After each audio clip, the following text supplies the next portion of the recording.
Thank you for joining today's webinar, Weaning, Planning for 2025. My name's Jodie Rosé-O'Brien and I'm one of the AWI Extension South Australia team. I'd like to thank all of you for your questions which you submitted at registration. Deb will address those at the end of the presentation. Today's webinar is being recorded and we'll upload that to the AWI Extension South Australia YouTube channel in the coming days. We welcome you to revisit the webinar yourself and share it with others. Today's presenter is Deb Scammell from Talking Livestock. Deb is a livestock consultant where she assists producers with nutrition and production planning in their sheep and beef enterprises. She consults directly to farmers and runs industry courses and projects. Deb is based in the South Australian Clare Valley. Prior to starting her own business, Talking Livestock, Deb worked in the commercial nutrition space in several different roles, covering technical, sales and national management. Deb graduated from the University of Adelaide with a Bachelor of Agricultural Science with honours in Animal Science and has studied ruminant nutrition post-graduation. I'd just like to remind you again that tonight's information is general advice only. Please seek any professional advice for your situation. At this time, I'll hand over to Deb. Thank you very much. And thanks all for jumping on tonight. Unfortunately, I think I rolled out something very similar this time last year. And, here we are again with another late break and another, it's probably all I've been talking about the last couple of weeks is trying to early wean and, lack of feed. And I think all of the hurdles we sort of overcame last year. But I guess the only positive is for me, I feel like we've learned a lot and I'll be covering off in some of those sort of key messages we've run through tonight. But as Jodie said, thanks very much for all of your questions. I'll try and get to all of those at the end of the webinar and definitely type questions in as you go if there's anything else you're not too sure about. But tonight I'm just going to cover off about when to wean, which as Jodie said, individual situations are so different. So, if you've got any queries after tonight's webinar, I encourage you to contact a consultant or someone you trust to sort of help you through with a little more detail if required. I'll talk through sort of weight targets and growth rate targets once we have weaned these animals. A little bit about imprint feeding and I guess the introduction to the feed type, which was absolutely critical with success sort of last year. And I'll also touch on sort of nutritional requirements, for those without grass, but also for those with some short feed starting to come through. And, I'll summarise, I haven't even done sort of key take homes. I'm sort of going to go through, I guess, what went wrong last year, because I think realistically there are things we can fix quite easily. So, when we talk when to wean, it is such a varied statement. Like there's no one, I can't give you a set age or weight. It depends a lot on a lot of factors. So, if you do a Google search, you'll find so many different recommendations of minimum weights, minimum ages, but it depends a lot sort of on rumen development, whether they've had any pre-introduction to the feed, and what your growth rates are likely to be post-weaning. So I'll go through some of those factors so it can help you to make a bit of a decision on your own property, whether you are able to wean these lambs or not.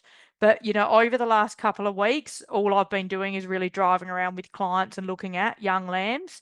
And then based on those individual set of circumstances, it's enabled me to recommend them weaning immediately or waiting a couple of weeks or doing some other things before they wean. So that's where some individual help can be helpful on your own property. So, when we look at the intake and the percentage of intake that comes from pasture versus milk. So, unfortunately, in a lot of the areas I work in this year, we really have minimal to no pasture at this point. So, where we've got pasture on that graph, or we've got 2.2 megs of energy, most of that's realistically being supplied with supplementary feed. So whether you've got pasture available or supplementary feed, I guess what we see is with a single born lamb, we've got this ewe milk it's a huge part of their diet in that first sort of 1 to 3 weeks.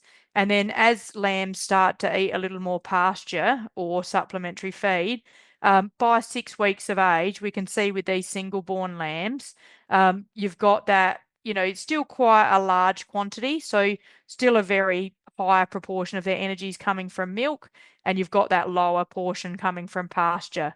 And then as we go from 6 to 12 weeks of age, the energy coming from milk declines quite quickly, and the energy coming from pasture or supplementary feed to that individual lamb starts to take over. So, with your single lambs, they're starting to adjust to some pasture or supplementary feed at that 6 weeks age, but as a percentage, it's a very low proportion of their daily energy. Where what we see with twins, so you can see with the single bearing ewe, she's creating, a bit over 2 kilos of milk a day, where with the twin bearing ewe, it's a little over 3 kilos, but that's got to go between 2 lambs. So that's why often your twin born lambs have a slower growth rate. They're not getting as much milk. But what it means for twin born lambs or triplets is at that 6 weeks of age, you can see that you're starting to get 50% of the quantity of feed is coming from pasture or supplementary feed, and 50% is coming from the milk. So we're still getting more energy as a proportion of their diet out of the milk, but those lambs are likely to be eating sort of 2.8 kilos of pasture or supplementary feed, and the singles are only going to be eating sort of 0.9.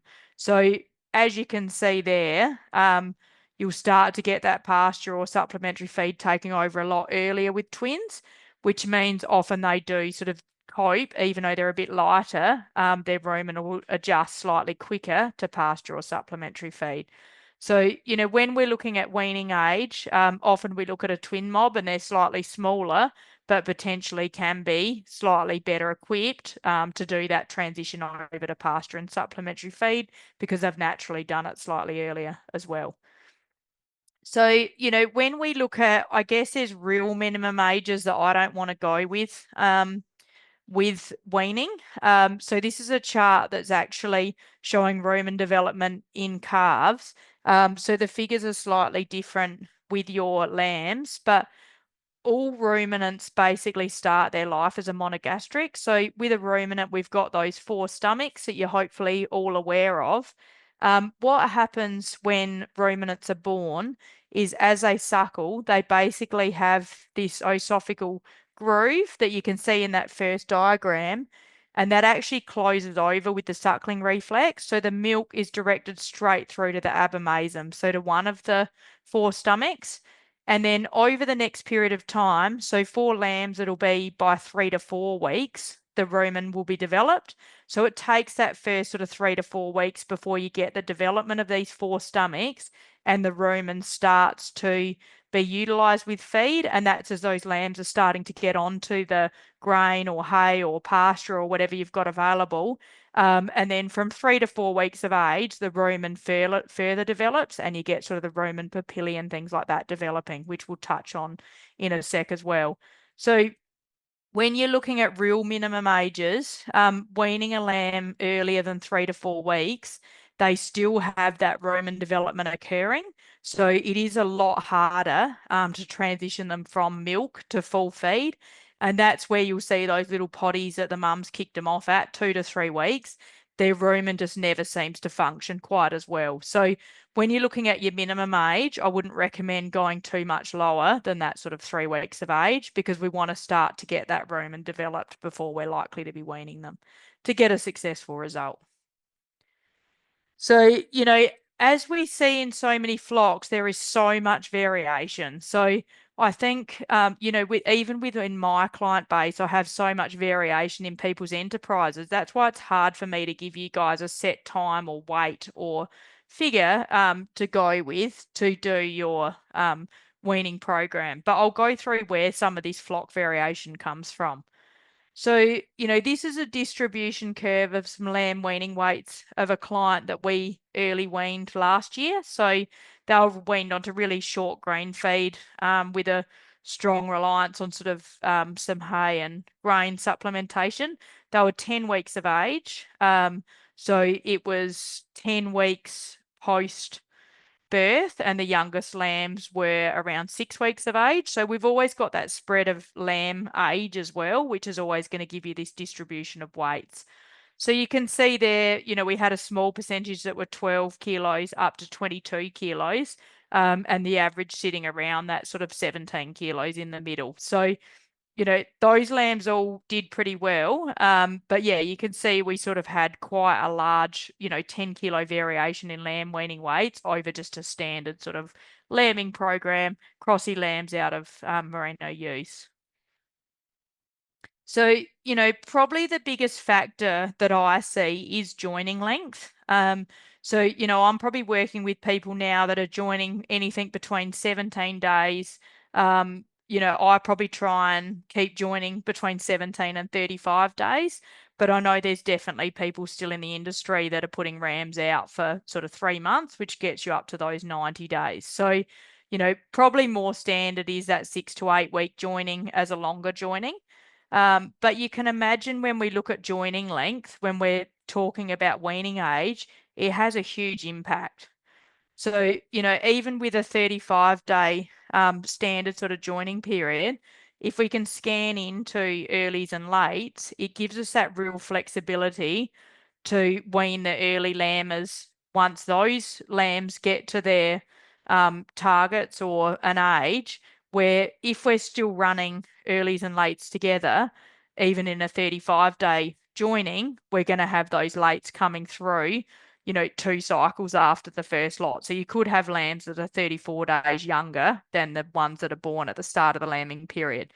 So that's what we need to consider. So when we talk weaning age, if we do go 10 weeks after the start of lambing in a standard 35-day joining, the youngest lambs are going to be 5 weeks of age. Where if you've had your rams out for 7 or 8 weeks, you're going to have often still lambing occurring or very little lambs still in the flock as you're trying to wean the older ones. So, I guess looking forward at your system, I think when we have these dry years, it's worth looking at next year with joining length. If you can shorten your joining up a little bit, it gives you so much flexibility to wean on time for the lambs. But if you haven't this year, I've got no problem with doing a bit of a 2-phase weaning. So taking the heavier lambs off and then coming back 2 or 3 weeks later when those smaller lambs have reached that 5 or 6 weeks of age, just so you're not pulling them off way too small before their rumen's developed. So I think there's probably tactics we can use if we really need to get those bigger lambs off and onto sort of better nutrition. But yeah, so that's one of the factors we need to think of when we look at our potential weaning age, is how big the spread is.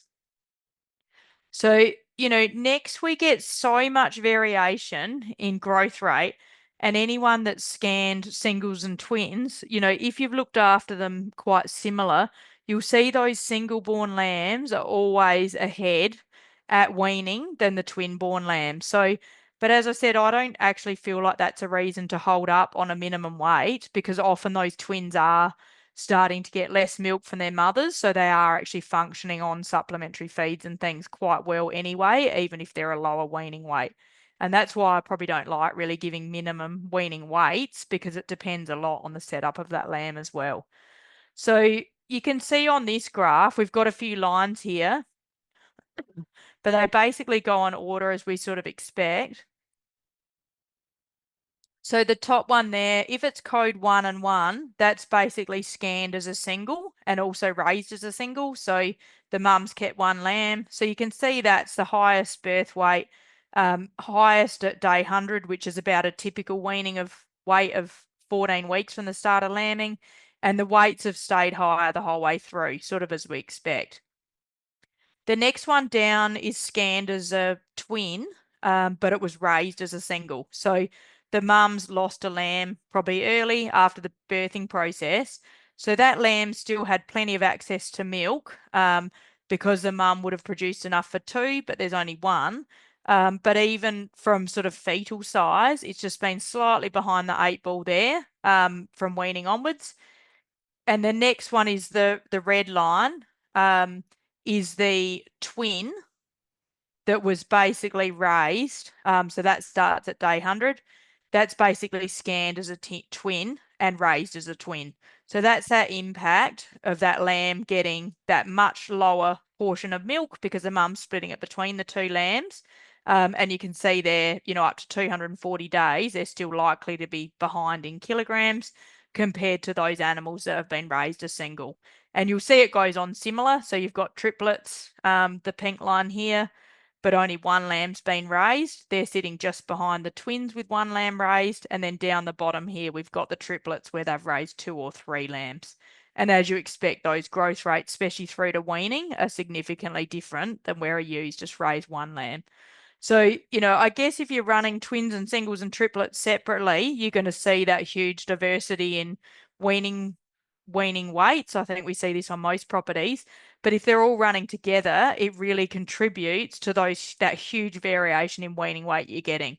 But remembering the smaller lambs are likely to be consuming more of other feed types to try and make up that shortfall. So, we've got a similar effect with dam age. So when you look at younger sort of dams, so we've got the 2-year-olds, just your maiden hoggets that are coming into the system. So you can see there's a significant difference there in lighter birth weights. And then at your 100 days, they're lighter. And that effect goes through for 3-year-old ewes as well. And then 4, 5, and 6-year-old ewes, we start to see a higher birth weight and also higher 100-day weights. And then, if anyone, I don't reckon there'd be many 7 and 8-year-old ewes left in the system after the dry times we've had. Most people have been culling out those older ewes, but, they're still likely to get a decent birth weight lamb, but the weight at 100 days start to drop off just because their milk quality is not quite as good as they start to get older. So even within your age, you're going to get those variances in weight through to weaning, and it's all based on sort of milk quality and how much energy they can put into the fetus as a younger ewe as well. So, I guess what I found last year is weight targets are really critical. So, I guess I probably went into last year with a bit of an idea of, I want the lambs to be 15 kilos or something to wean. But what I found is, we just ended up having to wean 8 to 10 kilos lambs on some places just out of pure necessity. We were running out of feed. We needed to move the lambs away from the ewes so we had less competition, or we had sown feed that we just couldn't put the high DSE on, so we had to separate off the lambs. And I found realistically, and it goes with all the research I'll show you in a sec, is that provided we hit weight targets post-weaning, a lot of those smaller animals that we said were probably a little light to wean actually ended up doing incredibly well. But I'll go through some of the factors that kind of help make that early weaning and light lamb weaning a success.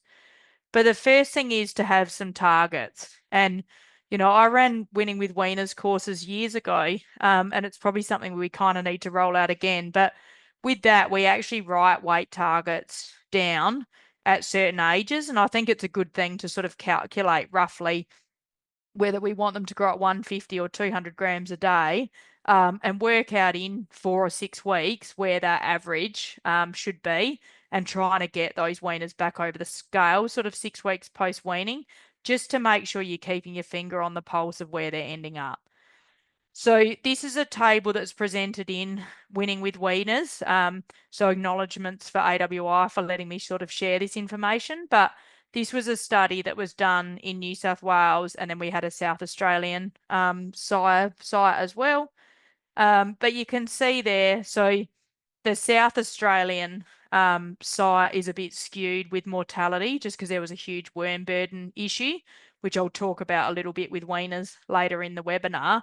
But I guess out of this research, as a standard weaner weight in a normal year where we're not trying to early wean or we're not running out of feed and pasture, the standard recommendation is 45% of standard reference weight. So the standard reference weight of a ewe is basically their mature weight without a fetus and without a fleece and in condition score 3. So if we look at, say, a 60 kilo merino ewe, 45% of that weight is 27 kilos. So, if we're breeding out of a 60 kilo ewe, we'd standardly, to reduce the risk of mortality, try and wean at about 27 kilo average. And you can see if you go to that 45%, we're down to that, 4% and under risk of mortality. where, some of the weights we're talking about now, even a 15 kilo weaner, early wean, that's 25% of standard reference weight. So you can see that risk of mortality started to increase substantially in these merino weaners. So, there definitely is a risk. But the research also shows that, for merino ewe replacements, we look at a really conservative growth rate of 50 grams per head per day if you're starting at that 45% of standard reference weight. So if you're starting at that standard weaning weight, I'm pushing them well above that. So all the research shows that basically if we can get these light weaners to grow, 100 grams or, even faster than that, it reduces the risk of mortality substantially. So you can see that strong line on that graph, that we're getting, down to 0% nearly mortality if we can push them over the 100 grams a day. Post weaning, I'd be pushing those light weaners even quicker than that. And if we can get them grow up to their standard sort of weaning target, that would have been that 45% of standard reference weight quite quickly early, it basically reduces that mortality risk for them in those early days.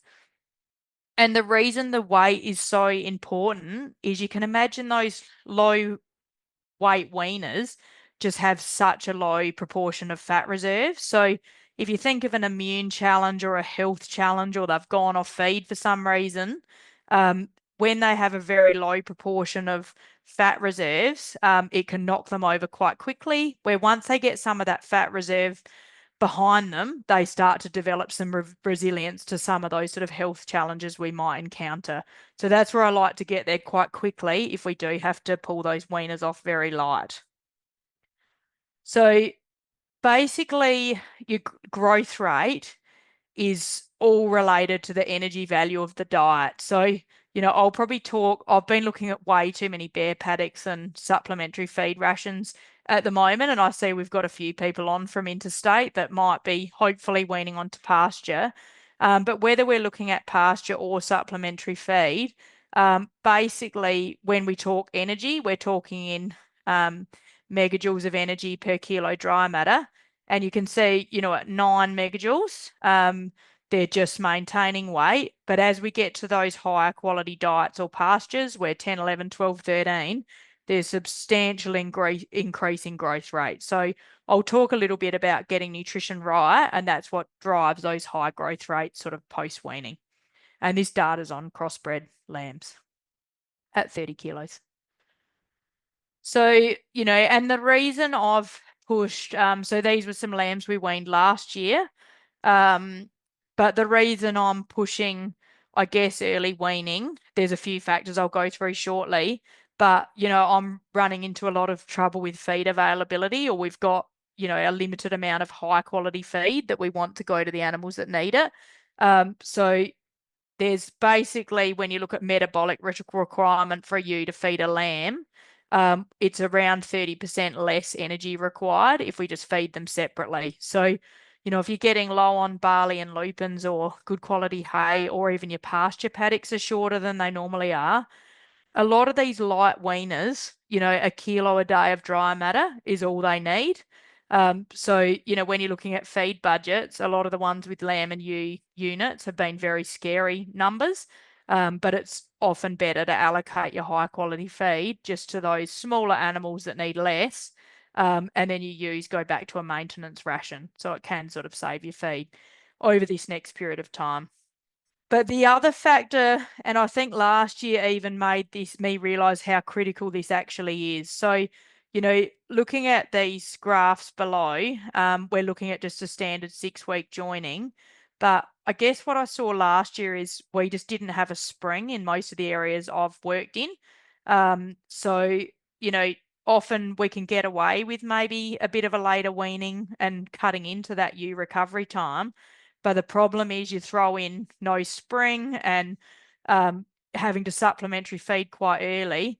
I found a lot of the ewes last year just came into joining way behind the 8 ball, and we just didn't get the results. So, dry ewes went up, multiples have come back. So I guess this year it's been a incredibly tough 18-month period. But if we can get those lambs off, allow those ewes a bit more recovery time. So I guess in a standard system, you've got the 21 weeks of pregnancy, 14 weeks of lactation would be my standard weaning time. You're left with 17 weeks recovery. So, this year, if we wean at 10 or 12 weeks, you can be at 19 or 21 weeks recovery.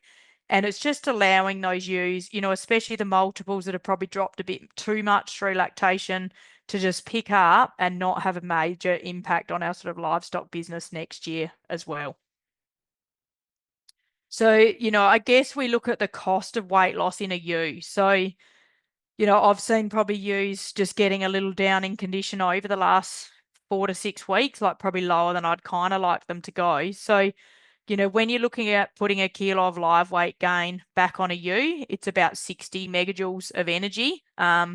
So, that's what 5 kilos of barley, 5 to 6 kilos of barley to put on a kilo of live weight gain in ewes, or, often just 6 to 8 weeks to regain a condition score.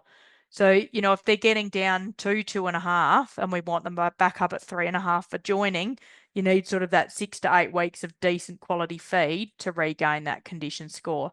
So that's where I don't want to cut ourselves too fine for ewe recovery. So, I guess just reminding you, it's so hard in a season like this not to get stuck in the seasonal challenges we have. But I think most people have destocked substantially in South Australia. It's just trying to keep looking forward. So even though it's tough and we're running out of feed and we need ewes to pick up, I think sometimes early weaning will give us a bit more control to get those ewes back to where we need them to be. And then, we're in a much better position for joining next year. And let's hope we have a spring. So I'll just go through a few tips for successful weaning. And I've got a fair few questions to answer that covers some of this as well. Some of the questions you've asked I'll actually have hopefully covered well through the webinar, so we won't be sort of putting them at the end. But, my key thing from last year is to introduce the lambs to absolutely everything you can before you wean them. So I think the biggest train wrecks I saw sort of post early weaning last year were little lambs that had no idea what a feeder was, no idea what a trail feed was. They didn't know what a loose lick trough was. And sorry for those guys with pasture, because I do have a few grass photos later, but it's the same with pasture. Like, you want them to have some exposure to pasture before you take their mum away from them. So when you think about the weaning process, I want their mum leaving to be the only stress that they have. I want them to be totally exposed to everything else. So there's lots of data. I put it up in the webinar last year if you want to watch that one back, on sort of neophobia, which is sort of fear of the unknown, and how quickly lambs adjust with their mothers versus trying to do it afterwards. And when you're talking a 12 to 15 kilo weaner, we don't have those 2 days for them to get used to the self feeder or work out what the trail is, because by then they've probably already run out of energy and sulking sort of in the corner of the pen, and they, start to get dehydrated. They don't have an immune system, and it's sort of a downward spiral from there. So for me, it's absolutely critical to get them used to. And it's whatever way you're going to feed them post-weaning. So if you're going to trail feed post-weaning, you can get them used to trail feeding. If you're going to have them on a self-feeder post-weaning, put them on a self-feeder. And you can see there, the photo on the right was in the mallee this morning. Those lambs were just happily hoeing into the grain along with their mums, all sizes, and they're really well to set up in the next week or two. So, the other benefit, so regardless of just introducing them to grain through their feeding method, we've also got the benefit sort of rumen development with imprint feeding. So even if you are in a grass-based system, I still encourage imprint feeding, and it's just a starch-based feed, and it can be as little as 3 feeds prior to weaning and 3 feeds afterwards. And it can sort of help their rumen. It speeds up that rumen development that happens post 3 weeks of age.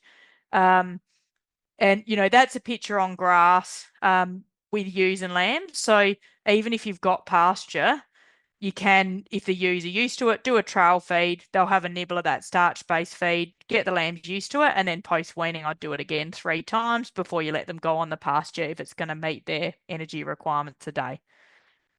But when you look at rumen development, once we give them those starch-based feeds, so these pictures are of a calf rumen, some research that was done at Penn State University overseas. So the one on the left was exposed to milk only, and you can see the smooth rumen wall. The one in the middle is hay and milk, and the one on the right is starch-based grain and milk. And you can see the extra papillae that are on that rumen wall and the extra surface area. So basically that helps improve sort of rumen performance, feed efficiency, and conversion for quite a long time post-weaning. So once those papillae are developed, unless you do something really wrong later, they generally stay there. So especially if your lambs are going to be finished in a feedlot, your own or someone else's later in life, that early rumen development can make a huge difference to their performance. So, I think another area I saw go wrong last year was worm control. So the tough thing about tough years is I probably saw quite a few animals that were underfed. So, during lactation, the ewes were probably struggling. So the lambs were also struggling because they weren't getting that milk portion or enough sort of supplementary feed energy. So I found they kind of went into weaning with less resilience and immunity than normal, probably a bit of vitamin, mineral stuff tied up in there too. So, in general, weaners have limited resilience to worms. It takes a while to develop, but also there's increased larval survival. So every larva they sort of pick up, there's a much higher chances of it surviving in these less resilient animals. So I guess giving an effective weaner drench is critical if you do have a worm burden. So the best way to check that is just doing a worm egg count. And then I'd recommend checking every 4 to 6 weeks, because I had a lot of cases where animals were drenched at weaning, and then 4 weeks later, probably missed the check. And then because they're on short feed, by the time they were checked, burdens had gone absolutely through the roof. And same with animals that weren't drenched at weaning, it became a major problem sort of post-weaning. And as I said, with those lighter weaners, we don't want any impact on their growth rate. So it's really critical to try and get on top of some of these health issues. So, I touched on this earlier, but I think just setting those, write it in your diary, put a reminder on your phone, just monitoring growth rates. And it can be 8 weeks post-weaning, but I think it's just looking at them visually and just checking, especially that tail, that you're getting out of that real risk period of weaner mortality quite quickly. So when we look at nutrition of a weaner, so again, I'll give you some a bit of generic information, I guess, because it is very dependent on sort of weight of the weaners, changes what they need nutritionally. But I guess a few guides. So, once we get to those really light weaners, and it's probably why, I don't like having many of the weaners under that sort of 6 weeks of age, because your protein requirement and your ration required is a very high spec sort of ration. So, once you get to sort of a 20-25 kilo weaner, I'm going to be looking at about 15 to 16% protein. But if you've got a 10% 10 kilo weaner, they're going to need a lot more protein than that and a lot more energy to hit those target growth rates and some pretty high quality feed. So, once they start to get a bit heavier, you can drop your protein back. But, generally for a light weaner in an early weaning program, probably that 15 to 16% is around the mark, but it does depend a lot on weight. Energy wise, we're needing over that 11 megajoules per kilo dry matter. So as you saw in that previous graph I put up, the higher quality feed, the better your growth rates are going to be. So, if you're weaning at a standard weaning weight of 45% of standard reference weight, and they're ewe lamb replacements, there's no problem at all with letting them grow at 100 grams a day. But if you're weaning at 20 kilos and you want them off your farm, I'd be giving them higher spec feed and trying to push them at that 300 grams a day initially until we can get them out of that mortality risk. And then fibre. So fibre we measure in NDF, which is neutral detergent fibre. This is a real problem this year because most people I know are starting to run out of fibre. I really like, so the rumen, for rumen health, NDF around 30% is the target of the overall ration. So that would mean a reasonable proportion of some sort of fibre, like hopefully higher quality, like hay or lucerne hay or vetch hay, which also provides some protein.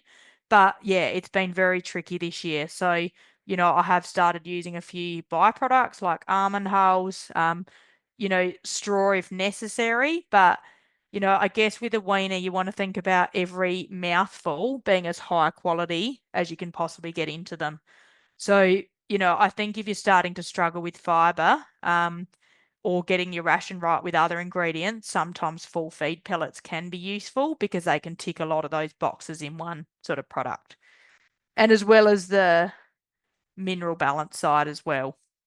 So when we talk mineral balance, I guess growing stock for me when they're being supplementary fed, there's a heavy reliance on calcium, especially if you're grain feeding, to get that calcium phosphorus ratio right to enable growth. But this year we're having a lot of issues with vitamins as well. So because, you know, some of our ewes and lambs haven't seen much or any green feed, vitamin A and E can be a bit of an issue because especially young animals just can't store enough when they're only being fed supplementary feed. So microminerals and vitamins are a little bit more critical this year. So, you know, I'd generally put in a feedlot additive pellet with your grain if you're doing feeders, or you can get some good loose licks that'll be high calcium and have high levels of sort of microminerals and vitamins as well. And so, you know, as I said, sorry, because I'm forgetting that some people might actually have grass or pasture, hopefully. So, you know, if you have got short growing cereal, some vetch, some, you know, other forage sort of crops that you've sown, often green feed, once it gets a bit more mature and it's got slightly higher dry matter, is going to be quite high in protein. So protein's not often an issue. It can be sort of 20% plus in those growing green pastures. Same, your energy can often be quite high and your digestibility, especially if you've got a legume-based pasture. Sometimes fibre can be a bit of an issue in those real lush early pastures and also dry matter content. So you've just got to remember if your growing pasture is only 10 to 15% dry matter, so say we use 10% as an example, that means every kilo of pasture they're eating only has 100 grams of dry matter. So to get a kilo of dry matter a day for a small weaner, they're actually going to have to harvest 10 kilos of that fresh pasture a day. So, you know, often with those pastures, it's just making sure you've got the height and the quantity available. So, you know, when we're looking at pasture, it's often that 1,500 kilos of dry matter per hectare we want for weaners so that they've got enough height and quality to achieve sort of weight targets. So if you're too much below that, they don't have enough, it may that you need some supplementation on that until you can achieve those sort of minimum pasture targets. And then, you know, same with fibre, if they're very lush pastures that are highly digestible, you might need to add some high quality cereal hay, or it's pretty much impossible to find oats. But if you're lucky enough to have some oats or barley hanging around, I just put a bit of starch-based feed, a very small amount in a feeder, along with that pasture, and it can help balance it out quite well. But yeah, I'll answer a few more questions on that if anyone's got it later. But it's just ticking off your protein energy, trying to reach minimum fibre targets. I've definitely gone under 30% this year where I need to, knowing it's quite short term, and making sure we've got that mineral balance of what they're likely to miss. So, you know, I guess this is some more Weaning with Weaners data, just looking at post-weaning growth rates of some merino weaners that were in that same New South Wales trial. So you can see at the bottom there, when we're looking at the green line, which is just maintenance, which we never want a light weaner to maintain anyway. You know, once we get under that 10% protein overall, it's the protein that's really limiting growth rate. So you can see there, once we start to get to higher energy in the ration, that 13 energy, we're also needing protein balance with that. So we're needing, you know, 15% protein and 13 energy to hit 150 grams a day. And that's in these merino weaners that were relatively light. So it's just ticking the box on everything. If you've got high protein pastures without energy, it'll be the energy that's restricting your growth rate. Same as if you've got protein and energy, but not enough calcium, it'll be the calcium that's restricting your growth rate. So it's good to have a think about what your limiting factor might be. And that's where I guess I encourage you to get some individual advice. So if you're not sure on your pasture quality, it's a really good habit to get into for a couple of growing seasons just to feed test your actual pasture. So you can literally just chop the green pasture they're going to eat, put it in a feed test bag. So I use feed test. You can get the bags just from feedtest.com.au. They're in Victoria. It's just over $60 for a test, and they'll send you back your protein, energy, fiber, dry matter of that pasture, and it can be really good information to see what you're sort of missing. You can also get mineral testing on that, which is an additional cost. But yeah, I guess I've had lots of questions and I've been doing a lot of containment weaning setups for people. So, it can be a feedlot pen, it can be a containment U pen, it can just be a holding area near your yards. But what I'm seeing a lot of the last few weeks, and that crop on the left is probably the most advanced I've seen in all of my travels in the last couple of weeks. So, I'm seeing a lot of cereal that's one leaf or less. So, in my mind, we're probably still 6-7 weeks off having enough pasture that's sort of tethered in these cereal growing areas to be able to put the lambs out. So for me, rather than letting the ewes continue to drop condition score, and in a lot of cases, I guess I'm looking at lamb flocks and there's a real tail, but when you look closer, they're actually the mum's dried up anyway and they're not being fed. So in my mind, if you can provide the right nutrition, containment weaning can be a really good option. So yeah, I did loads of it last year. And provided we had the protein energy right, they had some fiber, they were used to all the feeding methods, and we didn't have huge worm burdens or coccidiosis or any health sort of issue in the pen, we had a really successful result. And I guess, I've had years where we've held them in for way too long and we've ended up finishing lambs from weaning. They've never gone out. But in the ideal world, we're looking at just holding them for 4 to 6 weeks till our weaning pastures start to get away. But it means we can get a bit more leaf and a bit more feed on offer before we let them out onto these pastures. And also they're over the stress then from that weaning sort of process. So I guess in summary, rather than sort of going through key points of what I've just covered, I guess this is all the things I saw that we did wrong last year. And I guess it's all of the things I've sort of covered throughout this webinar anyway. But yeah, I think the number one issue, and I'm, really worried it's going to happen again, just because it's getting so hard to source the nutrition we need this year, but it's just not having high enough quality nutrition. So, the reason for me splitting ewes and lambs is the ewes can go on that straw or that older hay that has too much fiber and not enough energy and protein. But, if you've got 20 tonne left of good quality hay, I want that going to the weaners, not the ewes. So that's why I'm wanting to separate them, because we can allocate that really high quality feed. The starch-based feeds, we can buy full feed pellets, and when we look at tonnage, it's going to be a lot lower quantity. But also, if we've got some weaning pastures that just aren't quite high enough, 1,000 weaners are going to have a lot less of an impact on grazing it out quickly compared to 1,000 ewes with lambs at foot. So that's why I'm sort of, it's helping us allocate that feed so they're not competing against their mum. I guess the next one is just inadequate monitoring. So we talked about sort of those target growth rates. So, I think I saw on a lot of places just those lighter tail lambs that, potentially should have been split separately, given maybe higher protein, better nutrition than the rest of the lambs that could have been 5 or 6 kilos heavier. But, unfortunately, they are the ones that just keep deteriorating and, until you start to have higher mortality in those light animals. So it's trying to work out what we can, do to look after those lighter tail lambs a bit better. The other one, not imprint feeding early enough. So, some of the people I've been seeing in the last couple of weeks, lambs are definitely big enough to wean. We've got past all those sort of minimum ages and weights and things, but they're just not imprint feed, like they're not feeding well enough out of a feeder or off the trail. So, we'll just do another 4 or 5 days, and then I feel a lot more comfortable weaning those animals sort of early next week when we know we've opened the feeder and they've all had more opportunity to go and get some grain out of it prior.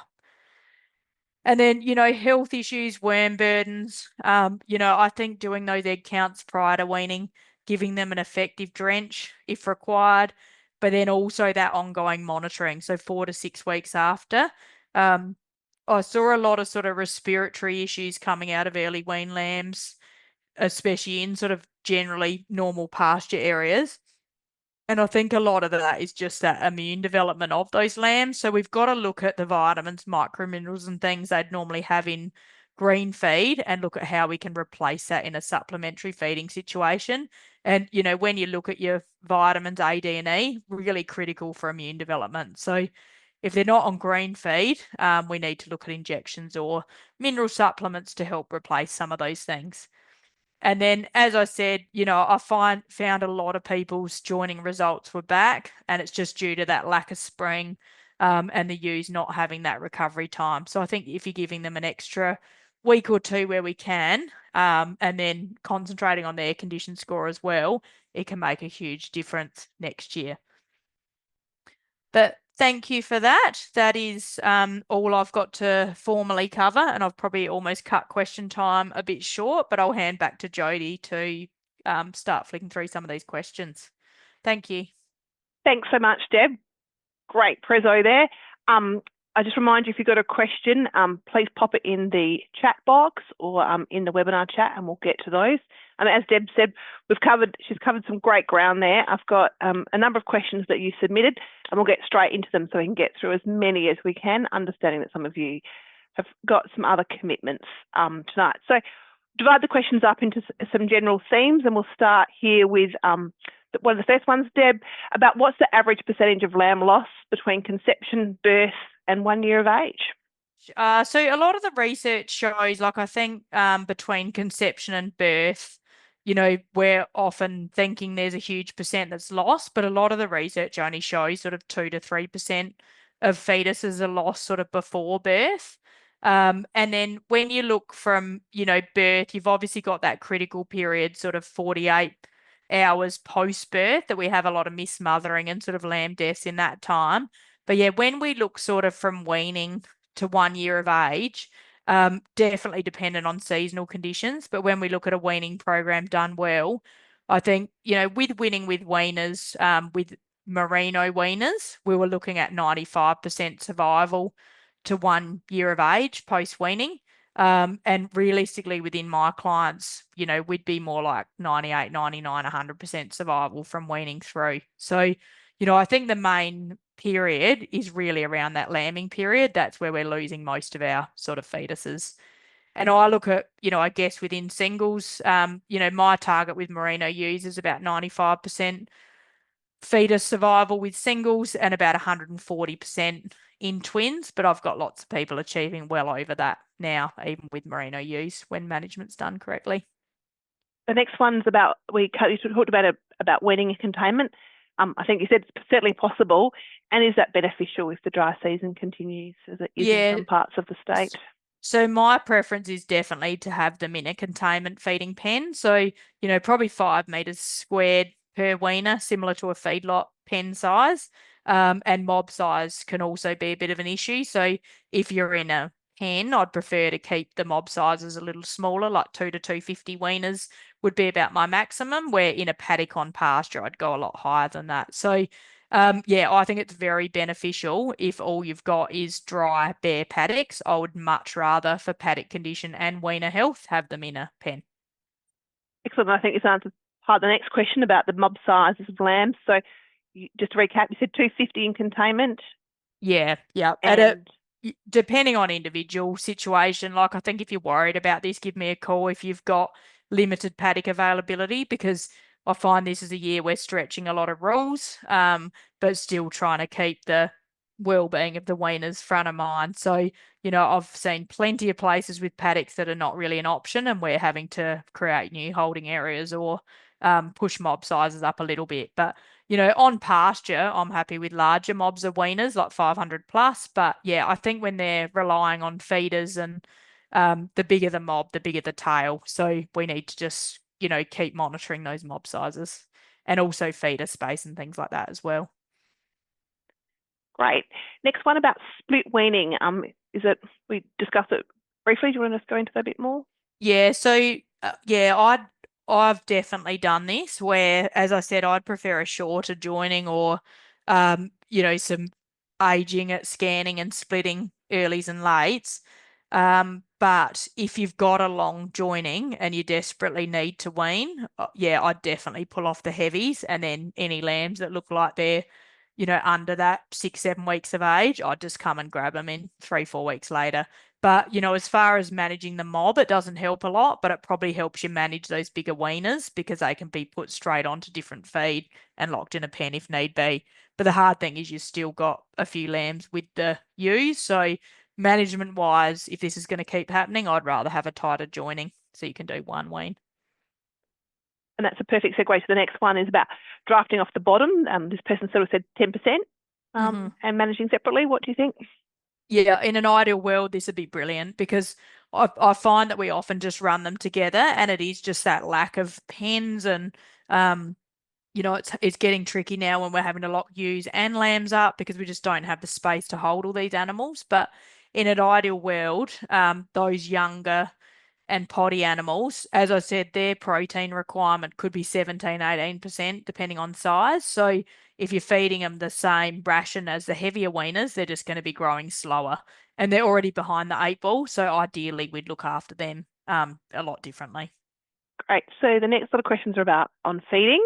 So if the ewes and lambs have been containment fed on grain and hay since pre-birth, do we need to train them onto grain at weaning?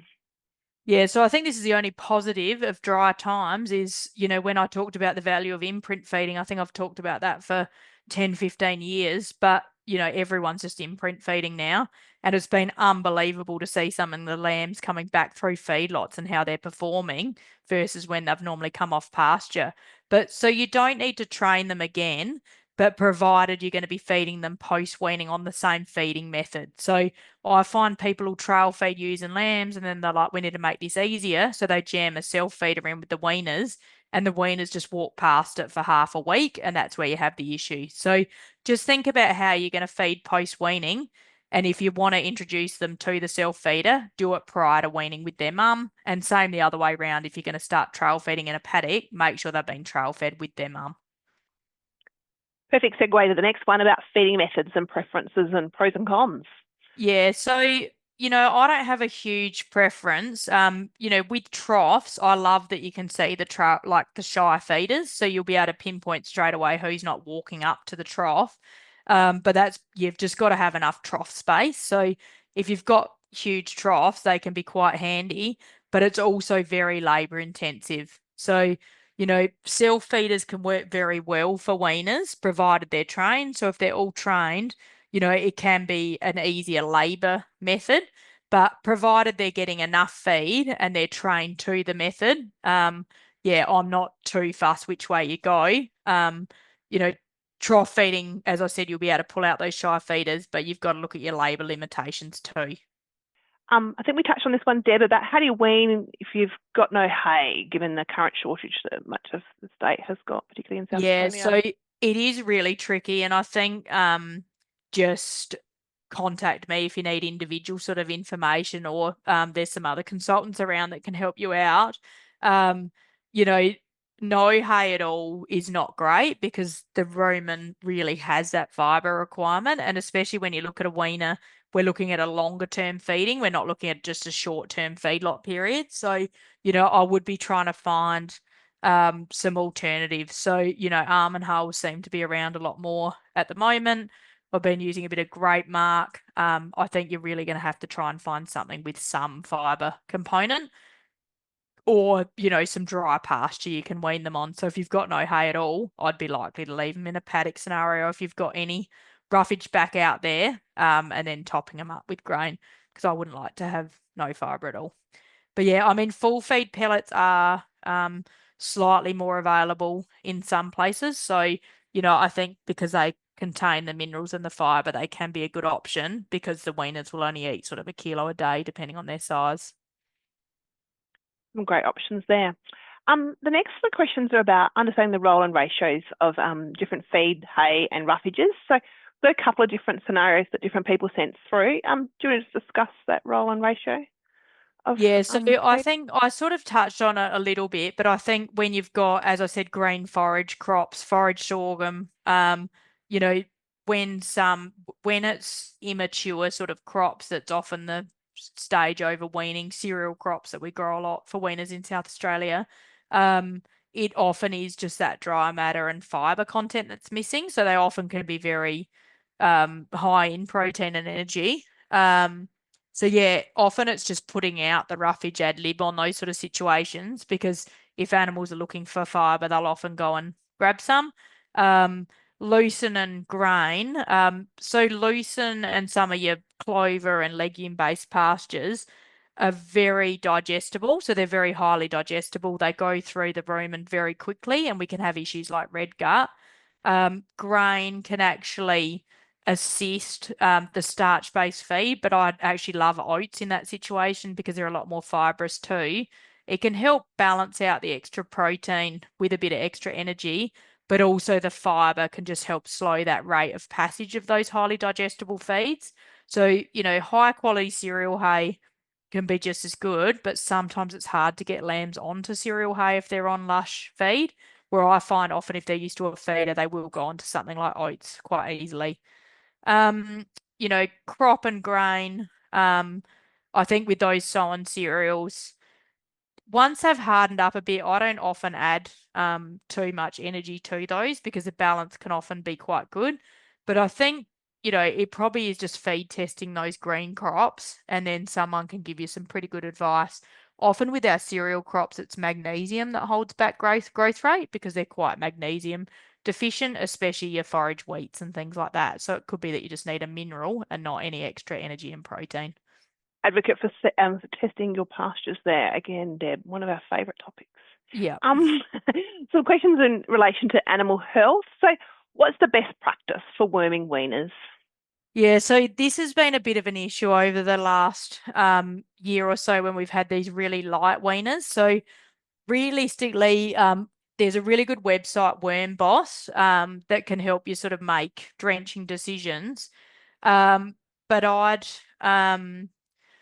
a lot of the products are only recommended for 15 kilo plus lambs. I use some injectable drenches, which I don't normally like, but we probably did use a bit more Weaner Garden and some injectable ivermectins, just because they're a bit safer for lighter animals, but also just administration. So when we're doing a booster of vaccination as well, and you're looking at quite light lambs that are pretty hard to drench. But definitely, if you're going to use a single compound, make sure you do that monitoring 2 weeks after to make sure it's been effective. Because I'd rather sort of a triple compound or something even better, depending on where you're from. But yeah, with the lighter animals, you just got to be a bit careful with recommendations of minimum weights and safety levels of individual products. Thank you. Next one, Amelia, prevention control in lambs. Yep. So Amelia's coccidiosis, for those that don't know. So coccidiosis is often in your pens, like especially if you're using feedlot pens where you've put other animals through. And often animals can have low levels and not have an issue with it. But if they're quite stressed or have got poor immunity, which often weaners are, you can have a bit of a flare up of coccidiosis. So it's a bit of a hard one now, because I've always used Bovatec as a preventative feed additive, which it does help control coccidiosis. But as you guys know, a lot of the meatworks now are not wanting Bovatec in their finished lambs, because they classify it as an antibiotic. But as a preventative, that's probably the best method if you're not antibiotic free. I think, there's product like antibiotics like sulfadimidine and things that vets can prescribe to treat coccidiosis. But for me, prevention's better than cure, because it's a fair mess if you get it in a pen of weaners. Great advice. Next one is about how soon after green feed dies off, that's if you're lucky to have any, Yeah. should people consider a vitamin E? Yeah, so in young animals especially, you often only get sort of after 2 to 4 weeks, you will start to see some deficiencies. So I think the hard thing we're having this year is, we've had ewes lambing that haven't had any green feed since joining, or for some unfortunate people, even 3 or 4 months prior to joining.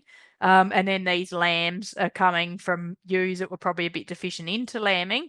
And then if we're weaning them still with no green feed, the vitamin side is really critical. So I'd be looking at an AD&E injection, or making sure you've got mineral products that have good levels of vitamins in them. Great. Timing of vaccinations in early weaning programs?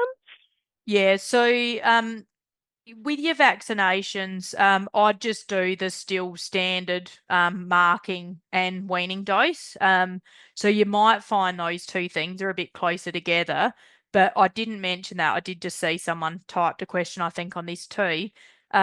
With your marking, if you're thinking you might need to early wean, which I think we often can see the season playing out before it does, it is better to do your marking quite early, because especially if you're mulesing, I'd prefer that 4 week recovery period before you wean.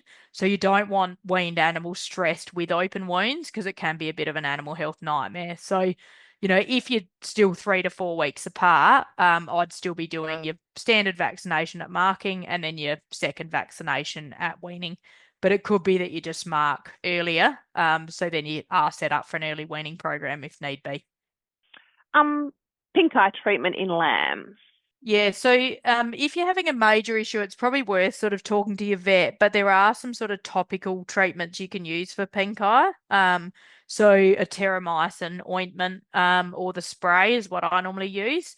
And it might be just worth checking what the withhold is. I couldn't find it on the veterinary register because it's topical, but I think consult with your vet as you get the treatment just to double check withhold and ESI on a topical treatment.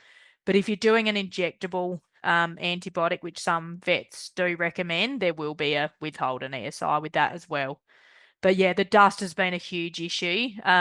Some of your vitamin, micromineral, and immunity, any microminerals and vitamins involved with immunity can help a little bit with resilience to pink eye. But with the dust we've had blowing around for the last 2 days in South Australia, if you've got lambs or ewes locked up, it is a bit of a recipe for disaster.